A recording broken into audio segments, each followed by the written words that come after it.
Mga brods, may balita nga po tayo dito po sa PhilAm 6'7" na si Troy Reich. Yes mga brods, may mga reports kasi na babalik na rin ito sa Pinas. Tapos gusto rin papirmahin ito ng Magnolia Chicken Templados Hot Shots, is set daw to sign sa Magnolia Chicken Templados Hot Shots mga kabrods. Dahil ang Magnolia, kailangan daw nga talaga nila ng big man. Pero ito nga, sisingit itong si Boss Al Francis Chu at ang SMB Management. Dahil yun nga, bibigyan nila ito pong Magnolia ng reliable sentro talaga. Dahil alam nila na si Troy Reich, ilang years din itong hindi nag-basketball.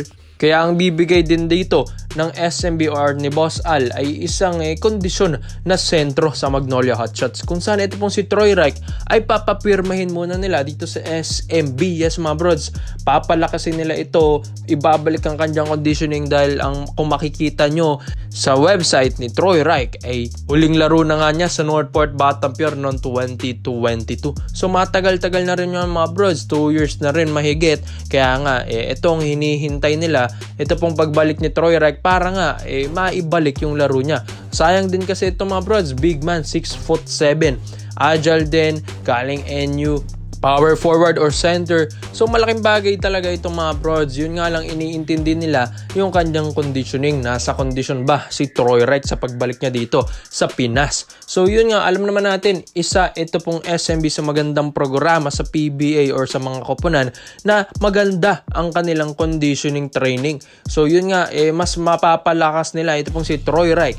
At yun nga, maibabalik sana nilang laro kung sakali, para nga lumakas-lakas ito pong si Reich. So sa SMB kasi alam natin, death 15 ng lineup, kahit sino naman dyan kayang umiscore.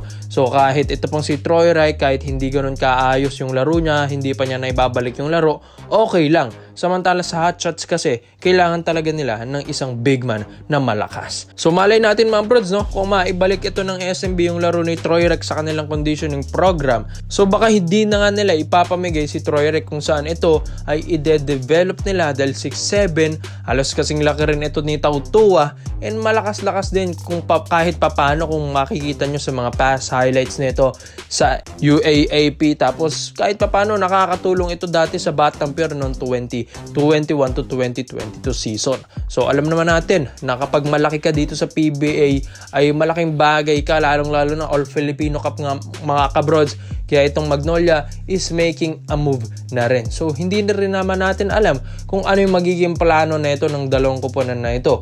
It's either mapupunta talaga si Reich sa Magnolia or mapupunta si Reich sa SMB para nga mapakondisyon muna siya. Isa ba dito, maganda-ganda rin ang mga footwork rin neto sa ilalim, ito pong si Troy Reich. So hindi nga rin natin alam ano yung dahilan kung bakit hindi na siya nakapaglaro sa PBA. Dahil yun nga, napunta siya sa ibang bansa sa Amerika. Hindi na nakapag-focus sa basketball, kaya ito babalik ulit. Pero syempre kailangan nating pukpukin muna ito pong si Troy Reich para maibalik yung kanyang laro. So mga bros, may potential ito, malakas-lakas. 28 years old ito pong si Troy Reich, alam ko nasa prime years niya ito, kaya madali na lang maibalik ang kanyang laro. So ikaw mga bros, sa tingin nyo ba sa lahat ng SMB fans, kukunin na ba nila si Troy Reich or sa Magnolia na lang? Time out muna tayo mga brods. This video is brought to you by GGBet, isang trusted website mga brods. Marami kang pwedeng pagtayan dito, table tennis, mapa basketball, NBA, boxing, MMA, Mobile Legends, at saktong-sakto marami tayong upcoming games sa NBA mga brods. Kataya tayo dito sa Toronto ng 1-2 at tignan nyo naman ang balik. Napakalaki talaga mga kabrods, 9K. At dito naman kontra tayo sa Lakers, tataya tayo ng 2-5 sa Philadelphia. At tignan naman ang balik mga brods, 10K agad. Madali lang din ang pa-cash in at pa-cash out ni GGBet mga kabrods. Pwede ka sa Paymaya, under maintenance na ng GCash, mapa-bank transfer, coins.ph or Bitcoin. Mga brods, ilalagay nyo ang ating promo code. So punta kayo sa menu, promotions, para nga dumoble ang iyong bonus. So mga brods, ilalagay nyo lang ang ating Dunk 2024 na nakapin dyan sa ating comment section sa ibaba. Brods, yun nga, kung gusto mong kumita ng malaki, kay GGBet ka na. So, dito naman po tayo sa kabilang balita naman natin mga kabrods. Ito nga pong si Chris Newsome. Yes, si New. Yun nga, ino-offera na pala ito ng KBL and ng mga Japan B-League teams. Yes mga bros, yan ay ayon din sa mga reports din natin dahil ito nga pong si Chris Newsome sa mga past stints niya sa Gilas, Pilipinas, sa Asia Cup, FIBA World Cup, talagang nakikitaan nila ng potential si Chris Newsome sa international. Kaya nga ito na naman yung mga KBL na yan, mga Japan B-League teams na yan, gusto nga nilang makuha si Chris Newsome, lalong-lalo na nasa prime years. Ito pong si Newsome, gumaganda lalo ang laro ni Newsome every years mga kabrozel. Yun nga, nagiging veterano, and nai-immune na rin siya maging isang leader sa Meralco Bolts. Yun nga lang, sabi rin sa reports natin, magiging unhappy nga lang siya dahil napakatagal na niyang naglalaro sa Meralco tapos iiwan niya mga kabrods. Pero syempre, business is business. Kung ano yung mapapaganda sa iyo or sa iyong buhay, kung magkakaroon ka ng marami namang benefits, magkakaroon ka ng mataas na salary, syempre mas pipiliin siguro yun nila. And alam naman natin, mataas ang level ng competition sa ibang bansa kaysa sa PBA. Pero hindi naman tayo against sa PBA, pero yun na nga ang katotohanan. So ito nga mga prods, Chris Newsome, alam ko nga marami na rin kasing mga Pinoy players na dyan sa ibang bansa, kaya nga ngayon hinahunting nilang PBA.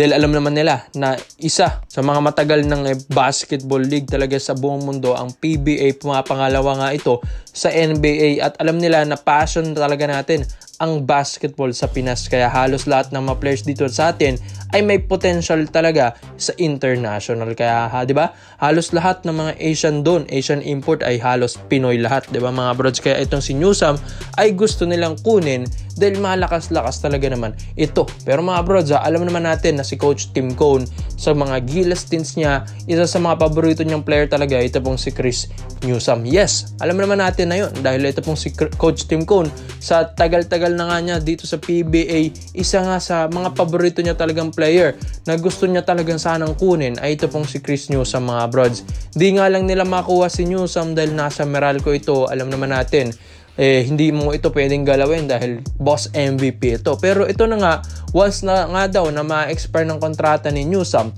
pwede na itong pumirma kahit saan, mapa KBL, Japan B-League, or if ever magkaroon ng offer ang Ginebra. So ito na nga mga brods, ito pong Ginebra, gusto nilang pigilan yung mga offers ng mga Japan B-League and KBL teams kay Chris Newsome. At alam naman natin na malakas si Chris Newsome kay Coach Tim Cone.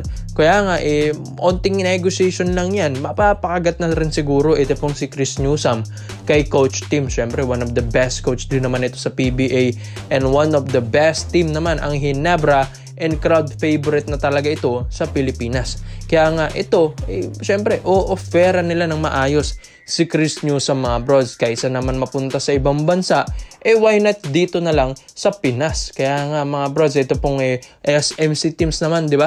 Talagang alaga nila yung mga players nila. Halos lahat naman ng mga players ng SMC teams ngayon, wala talagang napunta sa mga Japan B-League or KBL teams, di ba? Pansin nyo rin yan mga kabrods. So ito pong si Newsome, why not ito ang kunin ng Barangay Ginebra San Miguel. Lalong-lalo na wala pa si Scottie Thompson, hindi pa na natin alam kung kailan babalik ngayong season, at kailangan din talaga nila ng reliable guards dahil syempre may edad na rin si Tenorio and Pringle. So komento mo lang ang opinion mo dito mga brods, Newsome to jeans na ba? Salamat po sa panonood mga brods. This is Overrated Highlights yun lang. I'm out.